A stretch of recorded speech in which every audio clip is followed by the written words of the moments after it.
I just showed you an article of some lunatic on an American Airlines plane from New Mexico to Chicago O'Hare who was trying to open the emergency door. Right. So in that scenario, what do you think you would do?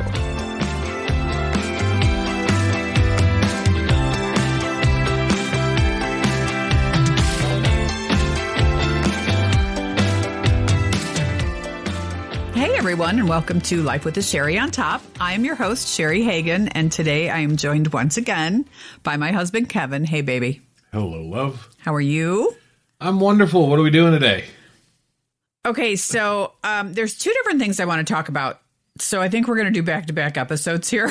All right. The first of which is all of the crazy people on airplanes right now really is very worrisome to me because obviously you travel a lot. And so this is going to be more about what you think you would do, right? Because you never know what you're going to do in any given situation until you're in it. Mm-hmm. And I also want to talk about that, like those kinds of scenarios. Mm-hmm.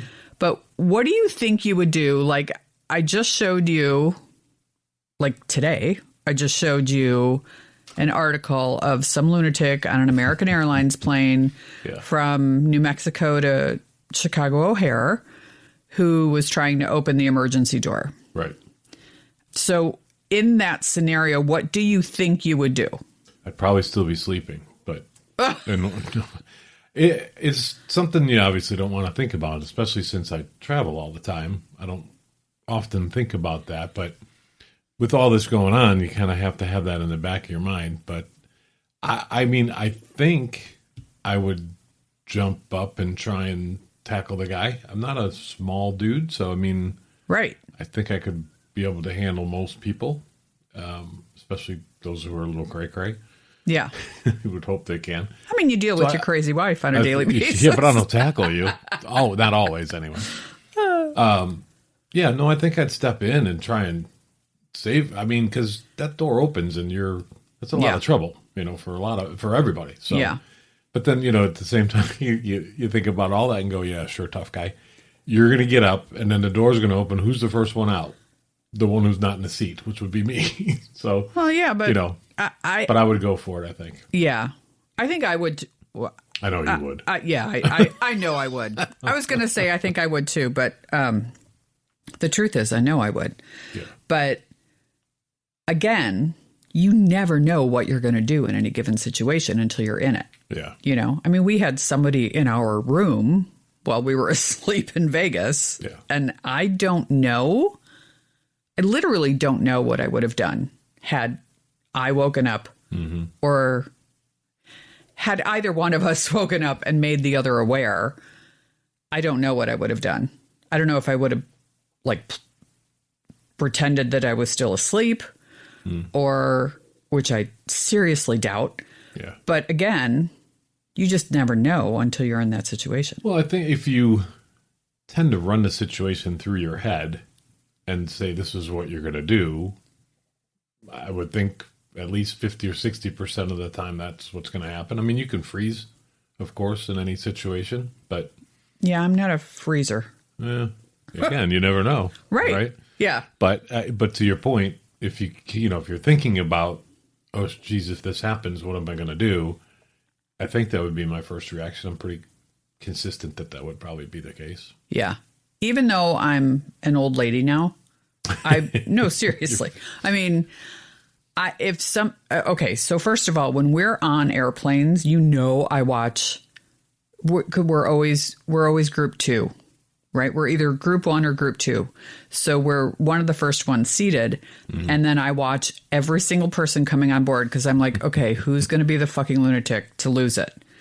And obviously you can't tell. No. But I always consider myself a really good judge of character. So if I think there's going to be somebody... But how do you judge the character by looking at them? By just looking at them. I know. It's just, that's a prejudgment you're making in your head. Totally. Yeah. It's not. Listen, And I'm not saying it's right. I'm not saying it's the right thing to do, but it is what I do. I watch every single person board that plane. And thankfully, we've not had any issues. I've been on a lot of planes, a lot of flights, as you know, and I don't think I've ever seen. I've heard some arguments, but I've never seen anybody throw a punch or, anybody do anything stupid like that and get pulled off the plane. No, me either. So it's, but it's not, those are the last 30 years. Now things are increasing. People are crazier. Tenfold of what it used to be. Yeah. There's 2,000 plus people a year getting yanked off of planes for. Is that right? That's what that article said you gave me. 2,000? Yeah. A year? Yeah. Holy crow. I had no idea that it was that many people. Yeah. But it's like getting worse. People are diving for the exit doors, not just getting in a fight about the seat or, I didn't get my peanuts or whatever the hell it is that pisses somebody off. But now they're, you have a problem with potentially, the plane going down because someone's doing something stupid like that. I know. That's what really worries me when you fly. Well, I try not to think about it. Yeah. I think about it all the time, and not in a bad way. I've never said to you, oh my God, I have such a bad feeling, don't get on this plane. I've never done that. And even because first of all, that's never happened. Mm-hmm. But I think even if it did happen, I don't think I would say anything because you have to go. And what good would that do? Yeah. Right. I think it was the early 2000s when who knows who it was. And I should know, and I'm sorry, but whoever the Illinois governor was pulled back all of the mental health funds. Mm-hmm. Not all of them, but a lot of them, right? And so a lot of mental health facilities closed because of that. And I'm not saying this is just in Chicago. Obviously, it's everywhere, right? So I don't think that people have become crazier. I just think... Oh, I do. You do? Oh, yeah. I just think people have always... those people who... And maybe I shouldn't even use the term crazy. I should use mentally ill. But the people who are mentally ill have always or are always going to be mentally ill, but they don't have the same treatment facilities that they did before because the funding isn't there. So do you think that everybody yanking doors on a plane is mentally ill? Why else would they do it? I don't know. Literally. Why else would you want to take yourself and everybody else down on a plane? You got to be crazy. Yeah, I guess. But that's literally like you got to be fucking nuts to do that. You do. Sorry, but you do. All right. So what are some scenarios in your lifetime that you've been through where you thought, if I'm ever in this scenario, this is what I would do. And then you either did that or didn't do that. Well, I mean, I don't think I've ever really, I don't pre-think those things usually. I'm not that type of guy. React. I don't really think about, oh geez, this is, this looks like it's going to turn into a brawl over there and I better either leave or stop it, But if you were with me the one time in Vegas, that there was a fight. Vegas is a thing for us. Well, unfortunately, I'm there a lot. But yeah, I mean, I don't mind jumping in before things get a little crazy. These guys were playing pool or no, they something. were just sitting next to us at the bar at Margaritaville. Well, there certainly was drinking involved. Oh yeah, but yeah, it started to get a little crazy. But I jumped in and put it to rest a little bit. I didn't hit anybody, but just I can calm things down sometimes. And I know where I can and where I can't, I think, but I thought for sure I could have gone that one. And I think I did a pretty good job. No, you did a great job. Everybody down and breaking that up. But yeah, it's just, I don't pre-think through that stuff. It's like without you asking me this now and as everybody knows, she puts me on the spot on these things. So this is all Always off the cuff for me. But it's, I try not to think about the airport stuff and the airline things because I'm flying every week and I don't need to be thinking that stuff. But you see all the maintenance issues and all the people, who are getting in these fights and, reaching for the exit doors during flight. It's like, you got to think about it now. I've got to be realistic that may happen. Right. So yeah, I think, in those cases, I think I would scramble for my life and, tackle somebody or do whatever I had to do if somebody was reaching for something that they shouldn't be reaching for. I think I would do the same. Yeah. I really do. If we were together or not, I think I would do the same. No, for sure. Yeah. So, turn the question to you that you asked me. What did you have something occur in your life that you had kind of pre-planned and said, if this happens, I'm going to do this? I don't think so. I mean, it's always hard to think about different scenarios and then how you would react. I mean, I think I'm super, super zen when it comes to emergencies. It's like the world slows down in my head and I'm just going to take care of whatever this is, And so any emergency situation that I have been in and or I have been a part of or even seen, I'm like totally calm and calm, cool, and collected, I guess. Yeah, and I just take care of whatever needs taken care of. I think the only thing that comes to mind, and we were laughing so hard, is in Mexico when I had the glass in my foot. And, you just don't think that that's going to happen, first of all. Yeah. And they made me go to the emergency room because they couldn't get it out of my foot. And in fact, they didn't even know what it was at the time. Yeah, the doctor on site figured it was glass, but he's like, I'm not comfortable with taking this out. And thank God he didn't try, because that sliver was a couple inches or inch and a half long, straight up your heel. Yeah. So that was not it was an interesting situation. But first of all, I felt like an ass because we just checked in. Just so everybody knows, the first thing we do when we get into a room is unpack.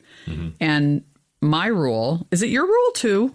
Well, yeah. Remember the first time we ever No, the shoes. Together. The shoe rule. Yeah, sure. Okay. Yeah. I do that all the time. Okay.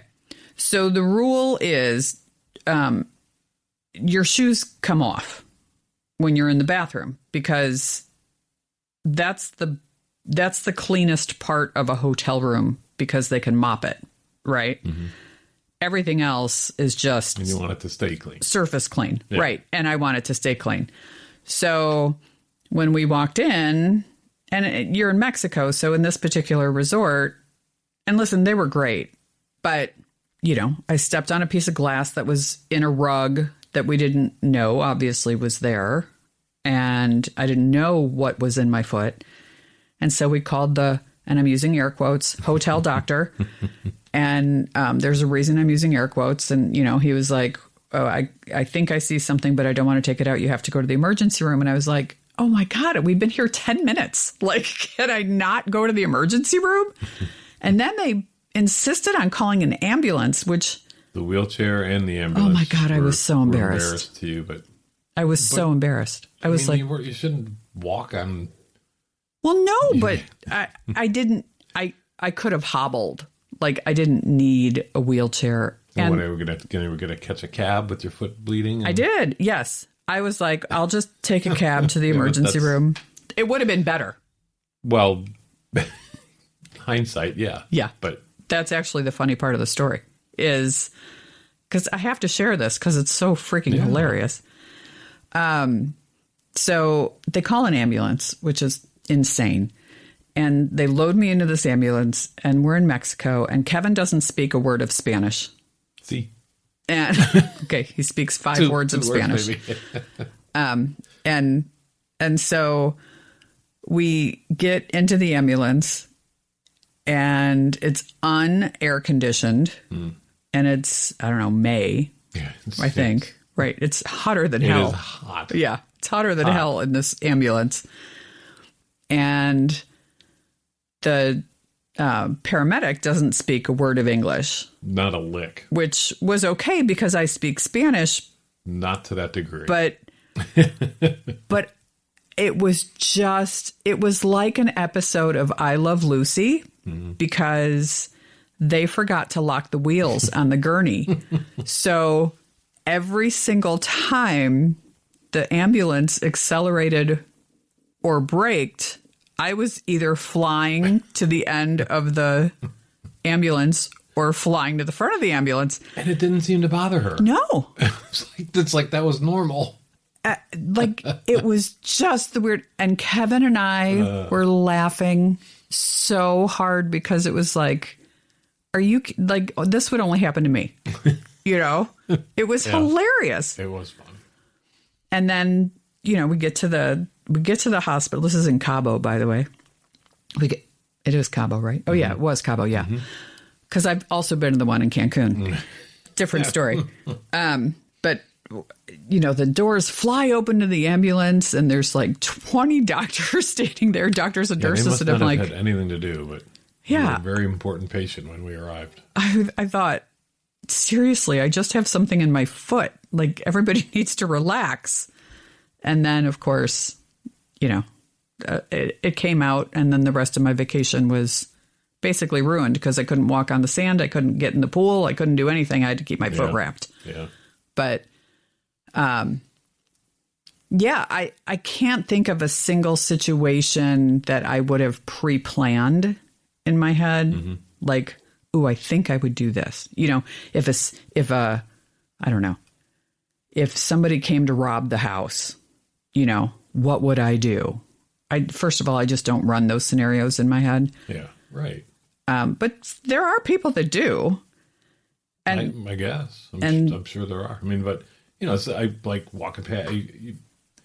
There's just certain things you would do.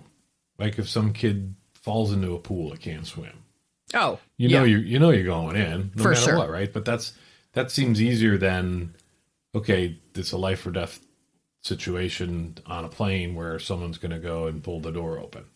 Now, am I going to be the one to get up and go out with that guy? Maybe. I think I would be. Yeah. But hopefully you get to him before that. So that's the type of stuff that you don't think about, but hopefully would just react to. And just based on, we talked about morals and things once in the past, and I think that kind of plays into all this. How do you react to things, and what do you think is right? Yeah. What are you going to do is right or wrong? Yeah. There's that show, John Quinones does it. It's, What Would You Do? Mm-hmm. And excuse me, I have the hiccups all of a sudden. I've seen it, but I don't watch it religiously. Mm-hmm. But it's interesting to me because you never know what you're going to do until you're in a particular situation. Yeah. Correct. All right. Well, I hope to God that you are the one that gets up and helps save the airplane or whatever, because there's so many other people that, they do the whole mind your business thing. Mm-hmm. And but that is my business now. Right. Well, yeah, exactly. It becomes your business. Yeah. On the American flight, like 4 or 5 people jumped up. They did pretty quickly and got this guy. So. Yeah. Thank God. Yeah. I mean, when it comes to somebody grabbing for the emergency door, I would hope that the other people sitting near the emergency door would fucking do something. Yeah. Right. But most of the time, and I'm sorry, but it's ridiculous. The people that are in the emergency rows who have to acknowledge, yes, I can help in an emergency, yada, yada, yada. Mm-hmm. Most of the time they're asleep or zoned out or, they don't know what's going on. And again, you just never know what you would do. I just read. I know one thing I wouldn't do. What? Break out my camera and record it. Oh my God, right? I wouldn't think that would be the first thing I'd reach for. And that's what people do. Yeah. Yeah. That reminds me of, I think it was in December. It was early in the winter here last year, 2023. I was going to get my hair cut, of all things. Mm-hmm. And outside the salon, a man had a heart attack. Oh, yeah. You were telling me that. Outside of Woodfield Mall. Right. And there were all these people. The paramedics they were there when I got there. Right. But there were all these people surrounding this guy, filming him having a heart attack. Unbelievable. What is wrong with people? Yeah. Like, I don't get that. Yeah. I seriously, I don't get that. First of all, I was trained in CPR 100 million years ago, but that's what I would be doing. Right. Until the paramedics got there. Yeah. But sorry, another side road from there, then that puts you in potential risk. See, this is what pisses me off. I know what you're going to say. Say it, and then I'll rebut. So let's say you try and help him. Yeah. And he dies. Yeah. So what? Someone would come after you and try and sue you for killing him. No, they wouldn't. What? You're not a professional. This is what stops people from being human beings and trying to help one another, and it's fucking insane. I'm sorry, and I knew you were going to say that, and it really pisses me off that you even think it, because I would get down and help somebody. And okay. and if their family sues me, good luck, but I was only trying to help. I don't get that at all. And I think that's what's wrong with the world is, oh, I can't because somebody might try to sue me. I think that's just absolutely insane. If you were, you're gone. Let's face it, you're gone better than 50% of the time from this house. God forbid you had a heart attack in public and somebody fucking filmed it on their phone and didn't try to help you, then I'm suing their ass. No, seriously. Then I'm suing them. Not for trying to help you. I don't know how to... I get I'm not going to debate that about one. that, I get it. I hear what you're saying. I'm just saying some people think that way for sure. I know. It's a very sue happy, or I guess a very litigation happy world. It's not even a lawsuit, but it becomes, I don't know. I'm not sure the right word. You're taking the responsibility of that person's life. Yeah. Because I'm the one that's there. That's right. That's exactly what I would do. Okay. And that's what I expect everybody else to do, by the way. So if I'm having a heart attack on the side of the road, somebody better be fucking giving me CPR. Okay. I'm so pissed that people don't do that. Look it up, people. It's not that hard. CPR is not difficult. Look it up. If you're a babysitter, you should be CPR certified. You never know what sort of things you're going to run into. I was driving home one time. This is when I lived in the city when I was in my 20s. I was on Addison Road. I'd gotten off on Addison. I was almost at the intersection of Western and Addison, and some idiot, sorry, whomever you are, but somebody had walked out in traffic and got hit by a car. Mm-hmm. I was the only one that stopped. Oh, Jesus, yeah. The guy that hit him stopped. Don't get me wrong. That person did stop. And I was going the opposite direction, but I got out of my car and tried to help that person. And screamed for people to call 911. Again, this was long before the days of cell phones. Yeah. And that person lived, not because of me, just but sheer fucking luck that, the guy was going 20 and not 50 when he hit him. But, I did make sure that they laid still and they didn't move and they were breathing okay. And they, and they just, I was the person that made sure that happened until the paramedics got there. I don't get people. I really don't. I don't understand why you wouldn't try to help another human being if you see them in distress. And I really don't understand, if you're not going to help, why are you fucking filming it? Yeah, that one's disturbing. Yeah, it's like super disturbing. Which was not even the point of this podcast, but that's what it's turned into. We've gone a little off the rail. Yeah, but stop it, guys. Just stop it. Stop filming everything and get in there and help. Because we're all human beings and we're all in this world to help one another. I don't understand the not helping. Okay, Kevin's giving me the... we're running tight on time. That's all. Yeah, no, we're good. So I'm sorry we got off the beaten path here, but sometimes, that's what happens. That's what happens. Yeah. Have a conversation. Yeah. That's really all this is conversations and opinions. And I'm so happy that I have the listeners that I do. And I hope that you subscribe and you give me a 5-star review on whatever platform you're listening. And if you want to comment on this or any other show, you can do so by going to the website, lifewithasherryontop@gmail.com. Or no, I'm sorry. That is my email, lifewithasherryontop@gmail.com. The website is www.lifewithasherryontop.com. And again, Cheri is spelled Cheri. So thanks for listening, everybody. We'll talk next week. Bye.